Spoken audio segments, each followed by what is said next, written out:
28 অধ্যায় 16 পদে লেখা আছে এইভাবে, পরে একাদশ শিষ্য গালিলে যিশু নিরূপিত পর্বতে গমন করিলেন, আর তাহাকে দেখিয়া প্রণাম করিলেন, কিন্তু কেহ কেহ সন্দেহ করিলেন। আমি এখান থেকে সন্দেহ শব্দটা, আমি আজকে সন্দেহ বিষয়টা নিয়ে কথা বলতে চাই। সন্দেহ আমার জানা মতে কাউকে এই সন্দেহ বিষয়ে বোঝানোর বা এর প্রতিশব্দ বলার আর দরকার নাই মনে হয়। সন্দেহ শব্দটা আমরা সবাই বহুল পরিচিত এবং এই শব্দের সাথে আমাদের জীবন ওতপ্রোতভাবে জড়িত। শিষ্যেরা প্রথম থেকে শেষ পর্যন্ত সন্দেহের জালে আটকে ছিলেন। সন্দেহ থেকে তারা বের হতে পারেনি।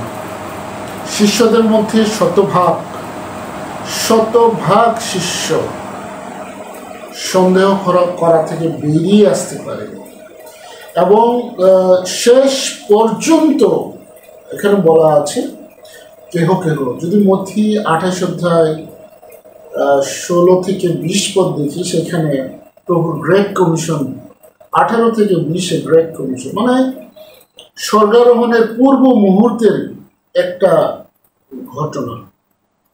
আমরা বিগত দিন পুনরুত্থানের অনেক প্রচার শুনেছি, আমরা পুনরুত্থানের তাত্ত্বিক সমস্ত বিষয় জেনেছি। আজকে আমি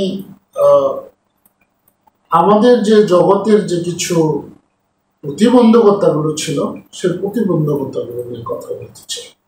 আর সে প্রতিবন্ধকতা প্রথম এবং প্রধান শব্দ হচ্ছে সন্দেহ। এই সন্দেহের কারণেই প্রভু যীশু খ্রিস্টকে ছেড়ে শিষ্যরা অনেকবার অনেক কাজে চলে গিয়েছিল। আর যদি আমরা দেখি, সন্দেহ এক প্রকার রোগ। যদি জাগতিকভাবে আমরা বিচার করি, সন্দেহ এক প্রকার রোগ, আর এটা দিন দিন বৃদ্ধি পেতে পেতে হৃদয়ের কঠিন থেকে কঠিনতর রূপে রূপান্তর হতে থাকে। শেষে এটা আত্মঘাতী সিদ্ধান্তে এবং পদক্ষেপের দিকে ধাবিত হয়। তাই সন্দেহ একটা মহামারীও বলা যায়, একটা কঠিন রোগ আমাদের জীবনে। সন্দেহ মানুষকে বিপথে বিপরীত মুখে পরিচালনা করে, সব কিছুই নেগেটিভ ধারণা দেয় সন্দেহ। প্রভু যীশু খ্রিস্টের শিষ্যরা জেনে শুনে প্রভু যীশু খ্রিস্টকে সন্দেহ করেছিলেন। না জেনে সন্দেহ করা হলেও সান্ত্বনার একটু পথ খোলা থাকত, কিন্তু প্রভু যীশু খ্রিস্টের শিষ্যরা জেনে শুনে সবকিছু বুঝে সন্দেহের জালে পা দিয়েছিলেন। কি অদ্ভুত একটা বিষয়! যেমন প্রধান যাজক ফরিসীদের সন্দেহের শেষ ছিল না, সন্দেহ করেছিলেন। তাদের যাজকত্ব হারানোর ভয়ের সন্দেহ, চেয়ার হারানোর ভয় ছিল, সেই কারণে সন্দেহ।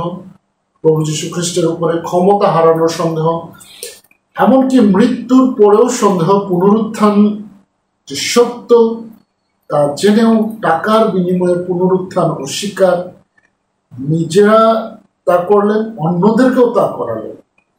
শুধুমাত্র জাগতিক হার না মানা এবং ভুল স্বীকার না করার কঠিন হৃদয় হেতু আর যাজক পদ হারানোর ভয় তাদের চরম ছিল। যাদের হৃদয়ে ঈশ্বর ভয়ের থেকে মানুষকে ভয়, লোক দেখানো কর্মকাণ্ডে যাদের হৃদয় পড়েছিল, তারা ফরিসী।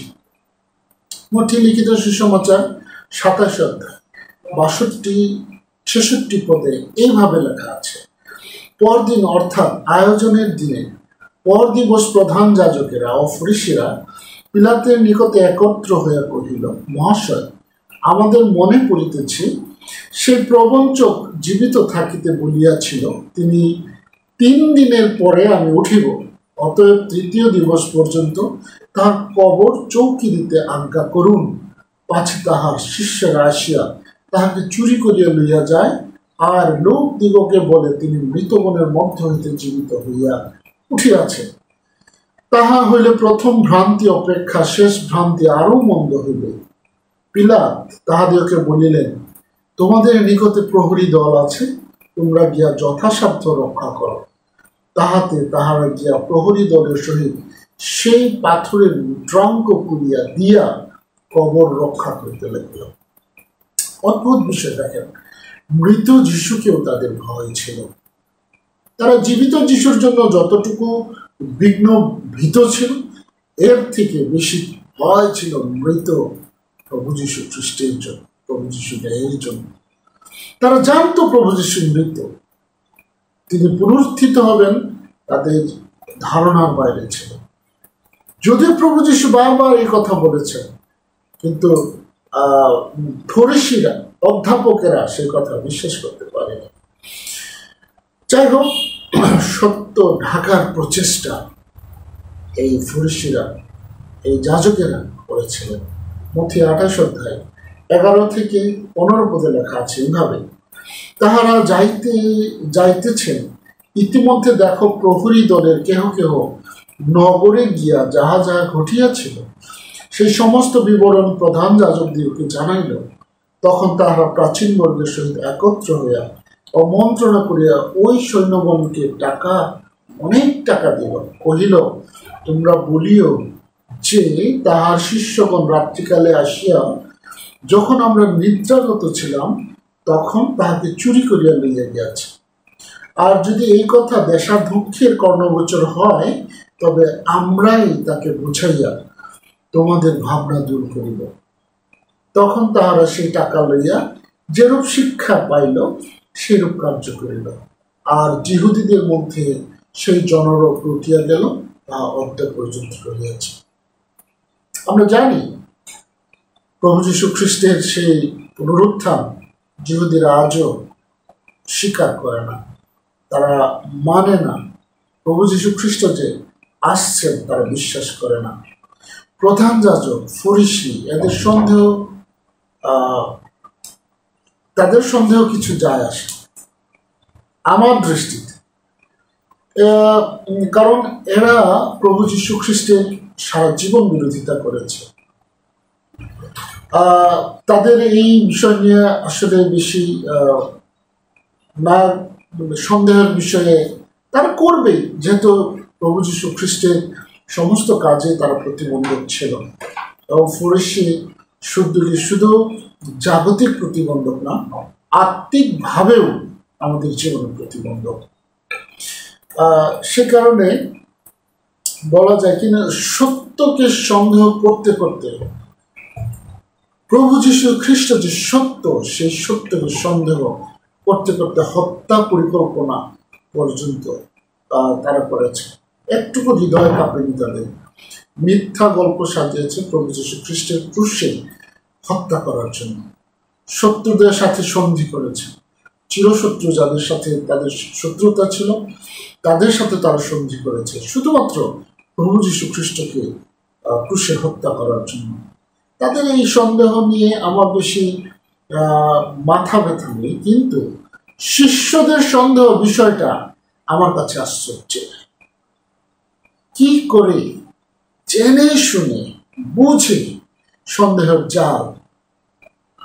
জালে আমার শিষ্যরা আটকে ছিলেন, এটা আমার কাছে অদ্ভুত একটা বিষয়।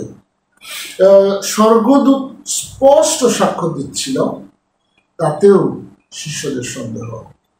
লোক লিখিত 24 বলা আছে, মৃতদের মধ্যে জীবিতদের অন্বেষণ কেন করিতেছ? তিনি এখানে নাই, কিন্তু উঠিয়াছেন। এই যে কথা বলা আছে, আরো গালিলে থাকিতে থাকিতে তিনি তোমাদেরকে যাহা বলিয়াছিলেন তাহা স্মরণ করো। একটা স্টেটমেন্ট, স্বর্গদূত দ্বারা স্টেটমেন্ট, এবং এইটা শিষ্যদের জন্য স্টেটমেন্ট ছিল। পরে বলা আছে মথি 28:7, আর শীঘ্র গিয়া স্বর্গদূত মাগদালিনী মরিয়ম আরো কত নারীদেরকে এই স্টেটমেন্ট দিচ্ছে। আর শীঘ্র গিয়া মথি 28:7 এবং 8 পদে, শিষ্যগণকে বলো যে তিনি মৃতদের মধ্য হইতে জীবিত হইয়া উঠিয়াছেন, এবং দেখো তোমাদের অগ্রে গালিলে যাইতেছেন, সেখানে তাহাকে দেখিতে পাইবে। দেখো আমি তোমাদেরকে বলিলাম। তখন তাহারা সব হয়ে ও মহানন্দে শীঘ্র কবর হইতে প্রস্থান করিয়া তাহার শিষ্যগণকে সংবাদ দিবার জন্য দৌড়াইয়া গেলেন এবং দিলেন, শিষ্যদেরকে সংবাদ দিলেন। এবং সেখানে একটা নির্দেশনাও ছিল, যেন গালিলে সমস্ত শিষ্য, যতজন শিষ্য সেখানে আছে, সবাই যেন গালিলে চলে যায় এবং সেখানে প্রভু যীশু খ্রিস্ট তাদের সাথে দেখা করবে। কিন্তু আমরা দেখতে পাই আমাদের শিষ্য, প্রভু যীশু খ্রিস্টের শিষ্যরা, তাদের যে কার্যক্রম আমরা বাইবেলে দেখতে পাই উল্টা। মানুষের পরিত্রাণ পরিকল্পনায় যা কিছু ঘটবে সেই সমস্ত বর্ণনা অনেক পূর্বে যীশু তার শিষ্যদেরকে বলেছিলেন, এবং শিষ্যরা জানতো এই ঘটনা হবে, শিষ্যরা জানতো। কিন্তু দেখেন শিষ্যদের যে আচরণ, এবং প্রভু যীশু সেই বিষয়ে মার্ক 8:31 স্পষ্ট করে বলেছেন যে 3 দিন পরে আবার তিনি উঠবেন। মার্ক 9:31-32 আরেকবার তিনি বলেছেন যে তিনি মনুষ্য সন্তানদের দ্বারা, মানে এখানে এইভাবে লেখা, কেননা তিনি আপন শিষ্যগণকে উপদেশ দিয়া বলিতেন, মনুষ্যপুত্র মনুষ্যদের হস্তে সমর্পিত হইবে, তাহারা তাহাকে বধ করিবে, হত হইলে পর তিনি 3 দিন পরে উঠিবেন। এই কথা তারপর মার্ক লিখিত 10:32 এবং 34 এইখানে তৃতীয়বারের মতো তার মৃত্যু এবং পুনরুত্থানের কথা প্রভু যীশু খ্রিস্ট বলেছিলেন শিষ্যদের। আমরা সরাসরি বলতে পারি ঈশ্বরের পরিকল্পনা, প্রভু যীশু খ্রিস্টের মৃত্যু ও পুনরুত্থান শিষ্যদের সবারই জানা ছিল।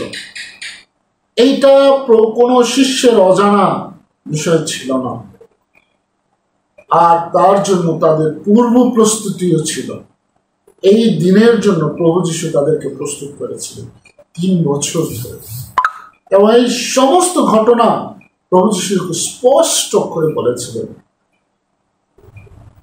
কারণ শিষ্যরা প্রভু যীশু খ্রিস্টের পরিচয় জানতেন, বিশ্বাস করতেন তিনি মৃত্যুকে জয় করবেন, এবং সেই প্রতীক্ষাতেই শিষ্যরাও ছিলেন। যদি আমরা দেখি মার্ক 8:29 পদে, তিনি তাহাদেরকে জিজ্ঞাসা করিলেন, কিন্তু তোমরা কি বলো, আমি কে? পিতর উত্তর করিয়া তাহাকে কহিলেন, আপনি সেই খ্রিস্ট। আমেন।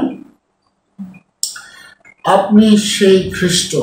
এবং পিতরের সাথে সহমত, সেখানে যতজন ছিল, যত শিষ্য ছিল, সবাই পিতরের সাথে সহমত যে তিনি সেই খ্রিস্ট। অদ্ভুত লাগে যে সমস্ত বিষয় জানার পর, পুনরুত্থানের পর স্বর্গদূত কর্তৃক মাগদালিনী মরিয়মকে দিয়ে শিষ্যদের জন্য নির্দেশ পাঠিয়েছিলেন, কিন্তু প্রভু যীশু খ্রিস্টের শিষ্য দল সন্দেহ করলেন। প্রভু যীশু খ্রিস্টের পুনরুত্থান এবং তার মৃত্যু জয়কে অবিশ্বাস করলেন। অদ্ভুত একটা বিষয়। 28:7 লেখা আছে, মাগদালিনীকে স্পষ্ট এভাবে বলছে স্বর্গদূত, তার শীঘ্র গিয়ে তাহার শিষ্যগণকে বলো যে তিনি মৃতদের মধ্য হইতে জীবিত হইয়া উঠিয়াছেন, এবং দেখো তোমাদের অগ্রে গালিল যাইতেছেন, সেখানে তাহাকে দেখিতে পাইবে। দেখো আমি তোমাদেরকে বলিলাম। আর মহিলারা সব হয়ে শিষ্যদের সংবাদ দিলেন। কিন্তু ঘটনা কি ঘটল? সন্দেহ শিষ্যদের এলোমেলো করে দিল, যে যার মতো দল ছেড়ে চলে যাচ্ছিল। তাই গালিল থেকে প্রভু যীশু খ্রিস্ট বহুবার তার শিষ্যদের সন্দেহ দূর করতে দেখা দিয়েছিলেন। তারপরেও শিষ্যদের অবিশ্বাস, সন্দেহ ইত্যাদি কাটেনি। লুক লিখিত 24:9-11 পদে এইভাবে লেখা আছে, আর তাহারা কবর হইতে ফিরিয়ে গিয়া সে 11 জনকে ও অন্য সকলকে এই সমস্ত সংবাদ দিলেন। ইহারা মগদলিনী মরিয়ম, যোহানা ও জাকবের মাতা মরিয়ম আর ইহাদের মধ্যে অন্য স্ত্রী লোকেরাও প্রেরিত দিগকে এই সকল কথা বলিলেন। কিন্তু সেই সকল কথা তাহাদের গল্প তুল্য বোধ হইল। অদ্ভুত লাগে আমার শিষ্যদের আচরণ দেখে, যে প্রভু যীশু খ্রিস্ট তাদেরকে 3 বছর ধরে একই বিষয় বারবার বলার পর তাদের গল্প তুল্য মনে হয়। যে শিষ্যরা 5000 লোককে নিজের চোখে খাওয়ানো দেখেছেন, লাসারকে জীবিত করার ঘটনা তারা জানেন, এক বিধবার সন্তানকে জীবিত করার ঘটনা জানে, এবং বারবার বলা হয়েছে যে আমাদের পুনরুত্থানের যে প্রভু যীশু খ্রিস্টের পুনরুত্থান, মৃত্যু পুনরুত্থান প্রভু যীশু খ্রিস্ট বারবার বলেছেন।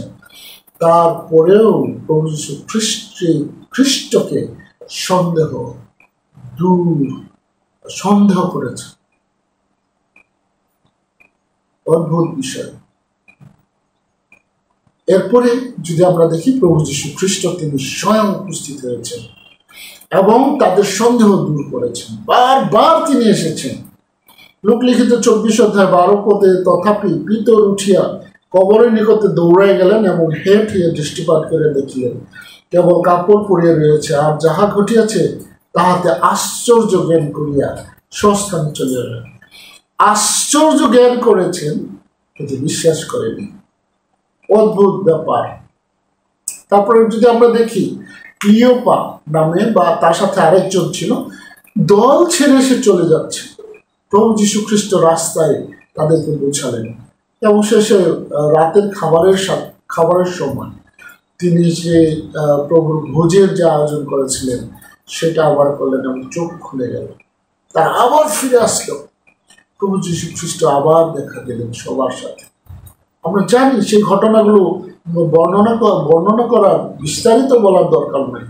তারপরে লোক 24:41 লেখা আছে এইভাবে, তখনও তাহারা আনন্দ প্রযুক্ত অবিশ্বাস করিতেছিল এবং আশ্চর্য জ্ঞান করিতেছিলেন। তাই তিনি তাহাদের কহিলেন, তোমাদের কাছে এখানে কি কিছু খাদ্য আছে? তখন তাহারা তাকে একখানি ভাজা মাছ দিলেন। তিনি তাহা খাইয়া তাহাদের সাক্ষাতে ভোজন করিলেন। আমেন। অশরীরী কখনো ভোজন করতে পারে না। প্রভু যীশু খ্রিস্ট আমাদের মনের কথা জানেন এবং বুঝতে পারেন। আমাদের কঠিন হৃদয় তিনি জানেন, তবু তিনি আমাদের ভালোবাসেন যেমন তিনি তার শিষ্যদের ভালোবাসতেন। থমার বিষয়ে আমরা জানি, থমার বিষয়ে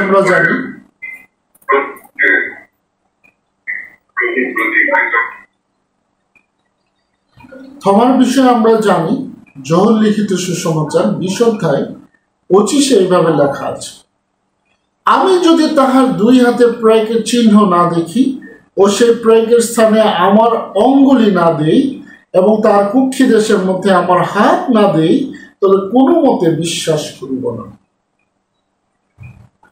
যিশু তার সন্দেহ দূর করলেন, দেখা দিলেন। যোহন 20 অধ্যায় 27 এইভাবে লেখা আছে, পরে তিনি থমাকে কহিলেন, এই দিকে তোমার অঙ্গুলি বাড়াইয়া দাও, আমার হাত দুইখানি দেখো, আর তোমার হাত বাড়াইয়া দাও, আমার কুক্ষি দেশের মধ্যে দাও এবং অবিশ্বাসী হইও না, বিশ্বাসী হও। থমা উত্তর করিয়া তাহাকে কহিলেন, প্রভু আমার, ঈশ্বর আমার। যিশু তাহাকে বলিলেন, তুমি আমাকে দেখিয়াছ বলিয়া বিশ্বাস করিয়াছ, ধন্য তাহারা যারা না দেখিয়া বিশ্বাস করে। আমেন।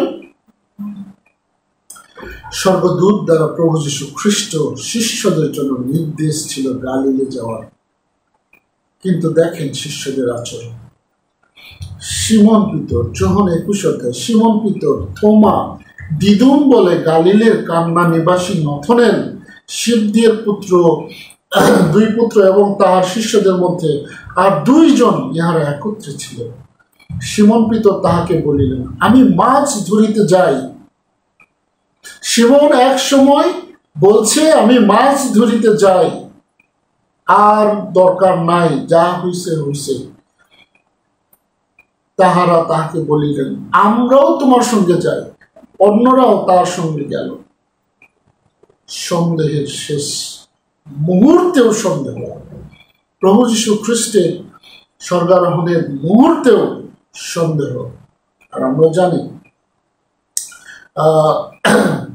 পরে একাদশ শিষ্য গালিলে যিশুর নিরূপিত পর্বতে গমন করিলেন, আর তাহাতে দেখে প্রণাম করিলেন, কিন্তু কেহ কেহ সন্দেহ করিলেন। শেষ পর্যন্ত সন্দেহ। যাদের সাথে তার 3 বছর ধরে নানান পরাক্রম কার্য করেছেন, যারা প্রত্যক্ষ করেছে সে পরাক্রম কার্যক্রম, তাদের হৃদয়ে আছে সন্দেহ পরিপূর্ণ। এবং যোহন লিখিত 20 অধ্যায় 19-22 পদে এইভাবে লেখা আছে, সেই দিন সপ্তাহের প্রথম দিন সন্ধ্যা হইলে শিষ্যগণ যেখানে ছিলেন সেই স্থানের দ্বার সকল যিহুদিগণের ভয়ে রুদ্ধ ছিল। এমন সময় যীশু আসিয়া মধ্যস্থানে দাঁড়াইলেন এবং তাহাদের কহিলেন, তোমাদের শান্তি হোক। ইহা বলিয়া তিনি তাহাদেরকে আপনার 2 হস্ত ও কুক্ষি দেশ দেখালেন। অতএব প্রভুকে দেখিতে পাইয়া শিষ্যগণ আনন্দিত হইলেন। তখন যীশু আবার তাহাদেরকে কহিলেন, শান্তি হোক। পিতা যেমন আমাকে প্রেরণ করিয়াছেন, তদ্রূপ আমিও তোমাদিগকে পাঠাই।